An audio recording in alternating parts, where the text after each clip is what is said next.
You're listening to The Bible Guys, a podcast where a couple of friends talk about the Bible in fun and practical ways.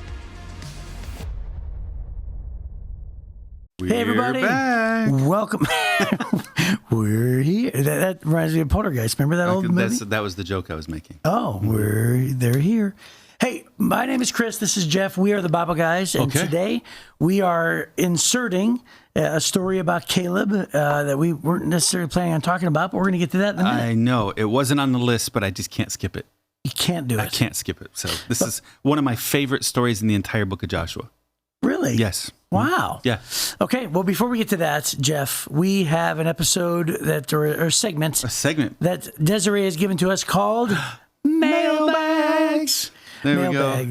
So this is by Paul W. That's fantastic. Paul W. Thank you, Paul, for writing in. He says this: during a past episode, you both talked about items on your bucket list. I'm curious to know, what's the most adventurous thing you've ever done? Ooh. Well, that's tough. That's tough for you. You've got a bunch. I've got some. Yeah. It depends on what you mean by adventurous, like dangerous adventurous. What do you think of when you think of adventurous? More like travel. What do you think of when you think of the word adventurous?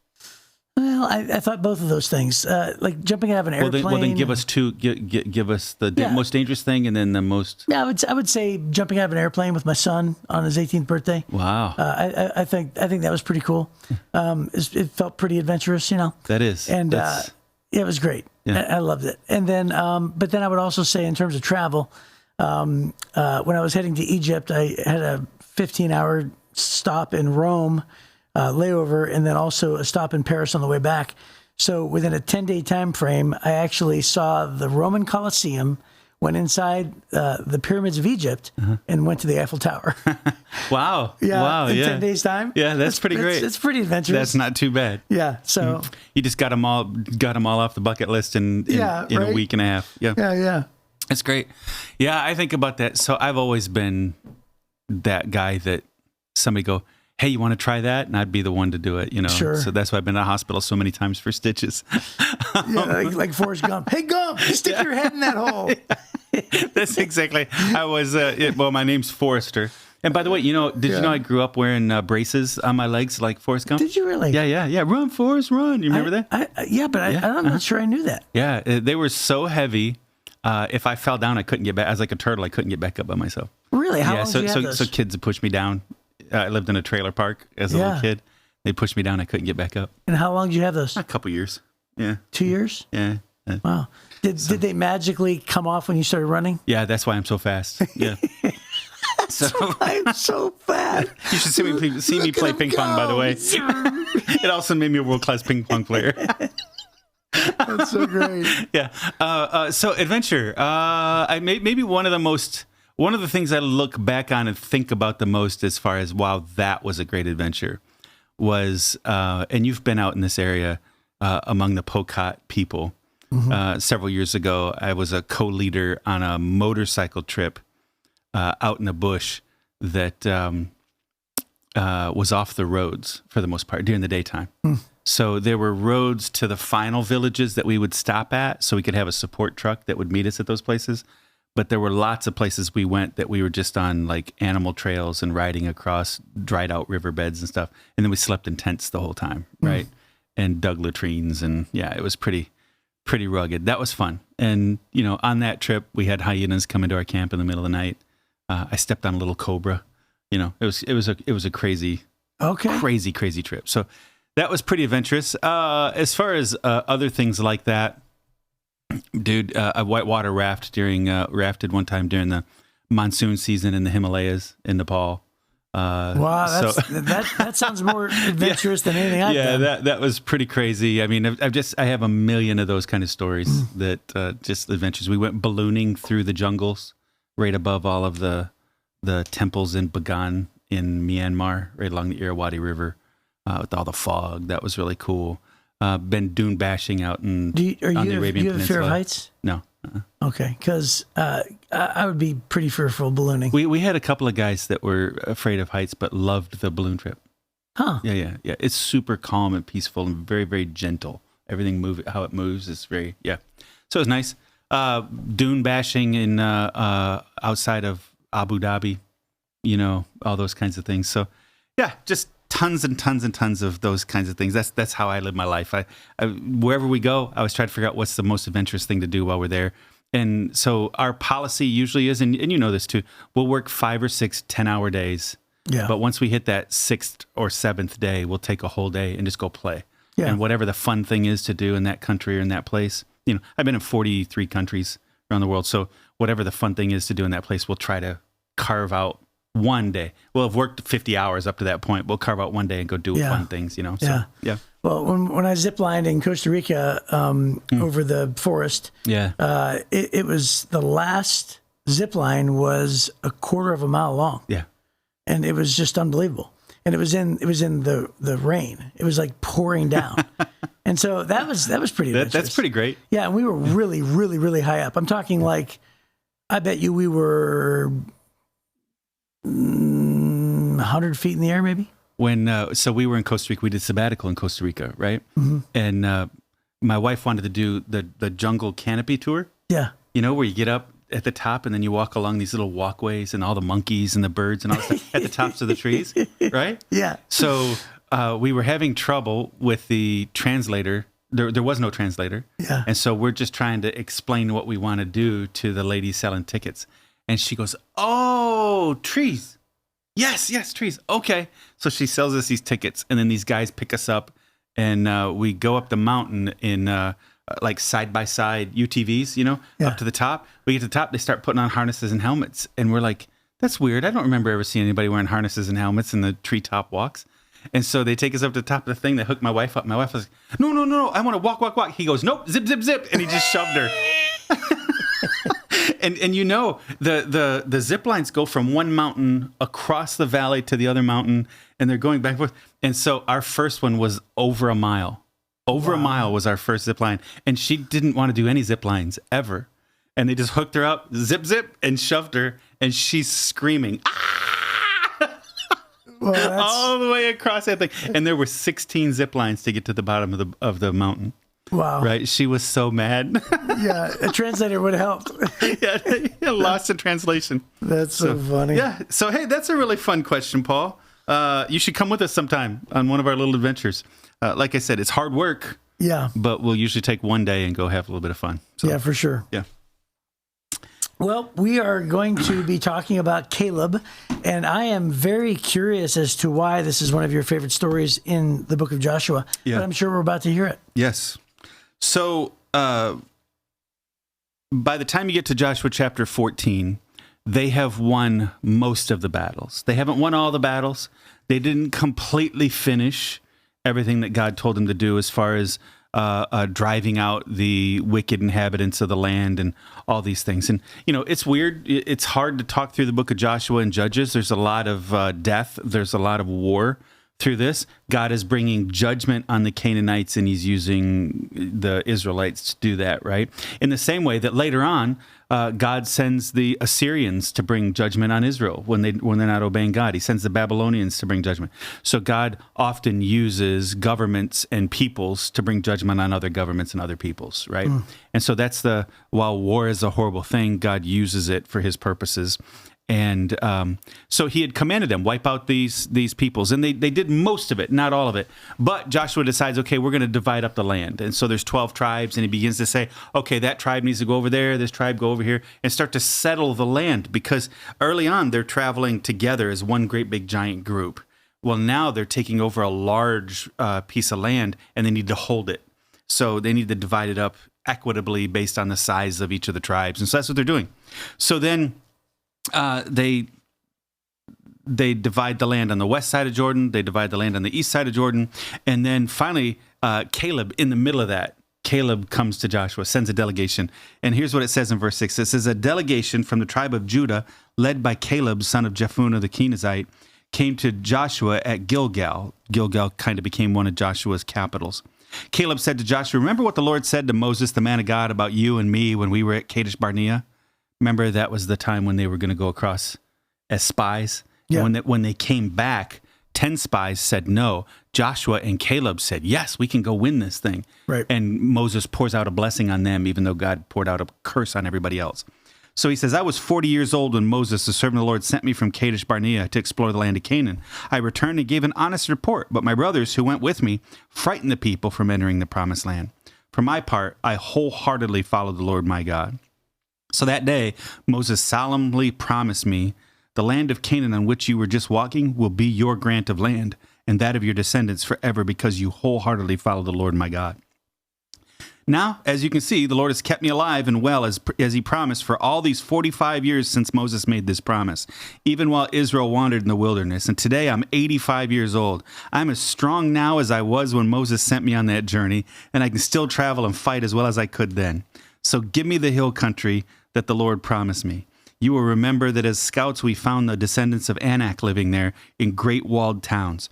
But if the Lord was with me, I will drive them out of the land just as the Lord said. So Joshua blessed Caleb, son of Jephunneh, and gave Hebron to him as his portion of land.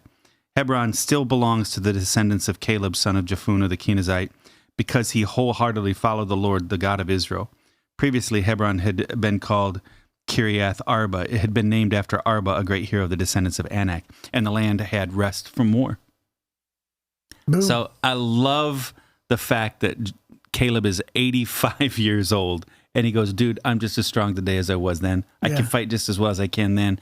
And as they're dividing this up, you notice Joshua kind of skipped this region, right? So this is where Hebron is, that became the city of David. It's up near where Jerusalem is. It's up in the hill country. There were fierce warriors, extremely strong towns. And so while Joshua's dividing up all the rest of the land, he hasn't done this part. And Caleb goes, dude, give me the hard part. He's 85 years old. And he said, I still want that mountain. That's the mountain I want. Give me that mountain. And we're going to go take these people. But he keeps going back to the fact, I obeyed God then. I'm obeying God now. God's still going to keep the promise. I had to wait 45 years for it, but God's going to keep it, right? And what I love about Caleb is that in 45 years, he never wavered. Right? So his faith was strong at 40, and at 45, even though he waited so long. You mean at 85? At 85, yeah. At 85, even though he waited so long, he never wavered. He knew that God was going to keep his promise. And so when the opportunity finally came, he's like, give it to me. I'm ready. So you love the fact that this is a testament of a life well lived and completely believing and obeying God's promises, and then still having just as much faith at the end of his life that he had at 40. Yeah. That's what I love. I love the fact that he never gave up. Yeah. He kept serving God, and he kept the same vision. God had said, you will take this land. And so I think personally, because he's highlighting the fact that he said, I went in, I saw the armies of, the people of Anak, and then I came back and said, we can still take them. And so then all these years, 45 years, he's been thinking about, I want to go get that place. Right? God said, wherever my feet are, that's going to be mine. Moses told me that land's going to be mine. So I just want to remind you, I haven't forgotten that. That's mine. I'm going to go take it. And by the way, he had some unfinished business. And I love the idea of unfinished business, that this guy's going to go finish it. Right. I love that. That's great. And by the way, he's 85, and he claims, and it must be true, that he is just as strong and can fight just as well as when he's 40. Yeah. Let me tell you something. My father, who I just took to New York, I just mentioned a couple yesterday's episode. He's 85 exactly. Wow. And he fell. And so as we were walking through the streets of New York, he falls down, and I thought the trip was over, right? Because he's so frail. And he was cut up everywhere, and it was just everything was bleeding and everything else. And we walked up the Statue of Liberty, and he had to stop halfway, and couldn't do all those things. I cannot imagine my father going up against himself at 40 and saying that he's exactly the same as he was at 40. Because he was probably decently tough at 40, right? Who in the world do you know in your lifetime who's as good at 85 as 40? Yeah, my dad's 86, and he's in that kind of that falling stage right now too. At 70, I would think my dad at 85 is still going to be a tough guy. My dad at 70 could outwork both of us in a day. He was so strong and so sturdy. And then he had an accident, wound up breaking his hip, and he had some other things. And then his health has, deteriorated since then. But at 70, I remember thinking, I'm less than 40 at that point. And I remember thinking my dad could beat me up right now. Wow. Right. That's pretty good. And so he was pretty tough, but life catches up fast. Right. Right. We're humans. We're frail. Life catches us up fast. So for him to be able to say, I'm just as strong today. Now, there might have been a little bit, I think that you'll be saying that when you're 85, right? I'm just as strong today. A little bit of hyperbole. Back then. there may have been a little bit of hyperbole there. He also had a bunch of sons and nephews and all that kind of stuff at this point too, right? That probably were ready to go. But yeah, his confidence. By the way, he'd also seen God do all these miracles. He remembers when God stopped the Red Sea, split the Red Sea, man. Wiped out the Egyptians. It was only him and Joshua left that can remember all those things. Right. And then he had just recently seen God do more miracles here. Stop the River Jordan, let him cross over on dry ground. He got to see how God wipes out Jericho, all these other cities, and fulfills all the promises he said he was going to do. Now, there's still more work to be done. And this is where, I mentioned this, I think it was last week. It's interesting. God told Joshua in Jericho, just march around and shout, the walls are going to fall, you guys are going to win. He doesn't do that in any of the other cities. All the rest of the cities, it's a full-on fight. Right. It's a war, right? And it's unreasonable for us to expect that there would never be any battles. If there's no battles, there's no victories, right? The victory only comes because otherwise it's just another day. Right. Right? There's no such thing as a victory. You don't win if you don't have to compete. And so there are struggles, and God doesn't say life is going to be easy. And this is the other thing I think I love about Caleb, is at 85 years old, most people are thinking I should probably kick back and take it easy and let another generation do it, let other people do it. And he doesn't, right? He knows a battle's coming. And he's not saying, I think God's going to do in Hebron like he did in Jericho. Right. Right? That was a one-off. He's seen a whole bunch more battles that happened after that time. God did great things, but there were still battles. There were wins and losses. There were fatalities. There were all these things that they struggled with. And he did not have any expectation, it doesn't appear, that he's thinking this is going to be another Jericho battle. Because he references the people of Anak and their big walled cities and the fact that they're tough guys. And he goes, and I'm just as tough as I was too, and I'm ready. Right? So unfinished business and this idea that, God's going to bless me, but I'm willing to go in and pay the price. Whatever the price is, I'm willing to go pay that price for this victory. So I want to read the note in the Life Application Study Bible. It says, when Joshua gave Caleb his portion and fulfilled a promise God had made to Caleb 45 years earlier, we expect such integrity and reliability from God, but do we expect the same from his followers? How about you? Is your word reliable? Would you honor a 45-year-old promise? God would and does. And even today, he is honoring promises he made thousands of years ago. In fact, some of his greatest promises are yet to be fulfilled. It gives us much to look forward to. Let your faith grow as you realize that God keeps his word. So what a great turn of thoughts there, where he's talking about God's faithfulness, but he's also talking about, just the idea that a 45-year-old promise can be trusted. When you think about men, right? Mankind, right? You think, wow. So it's just really cool. That's fantastic. Yeah. Keeping a 45-year-old promise, God's still in the business of keeping thousands of year-old promises. Yeah. That's great. And, when it comes to God's promises and when it comes to, just this chapter, I am constantly reminded of my mother-in-law. So my mother-in-law, Sally, is she's on full dialysis, and she's not really doing great. And her health has declined, and she's really struggled. And she had an episode a couple of weeks ago where we thought we were going to lose her and everything else. But what's so interesting is that she has absolutely never wavered in her faith ever since. In fact, I would venture to say she's probably one of the first praying women I've ever met in my life, where when I was just young, and she would just talk to me about, praying and doing her devotions and everything else, I thought to myself, oh, I better marry your daughter, because this is a good woman, And anyway, but I met her when I was 14 years old. Well, now I'm 53. So that's been a long time. And I'm telling you, she has never wavered either. And so in the midst of, all this really, finality. I mean, think about, somebody who thinks to themselves, okay, in a couple of years, I might not be alive. So all those different things, she's never wavered at all. She still loves the promises of God, and she still reads. And so every Mother's Day, she looks forward to me writing the Bible verses, and I'll look up verses just for her.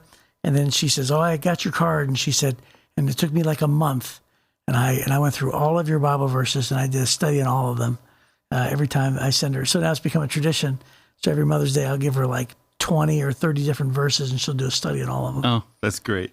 Isn't that cool? Yeah, so that idea of your faith never wavering, this is Caleb's story, right? For 45 years waiting for God to promise, if God keeps promises. I wonder if Caleb worked out extra hard and watched his diet during that time so he'd be ready because God had made a promise. He knew God was going to keep his promise.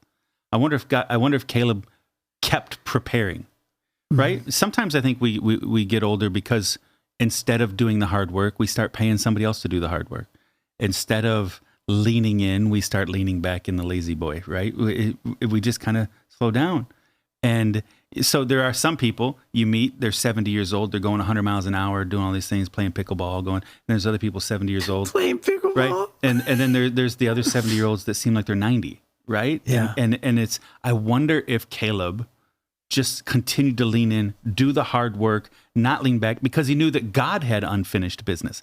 Not just him. God had said, hey, this is going to be your land.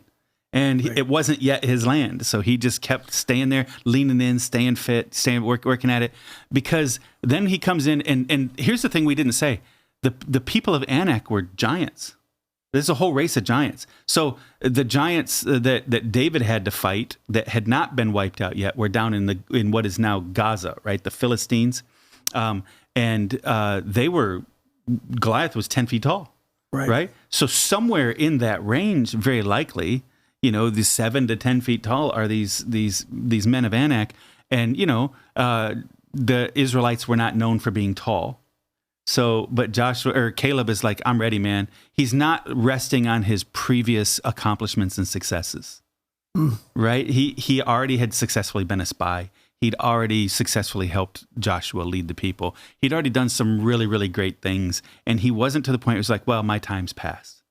That's not what he did. He didn't come to that point.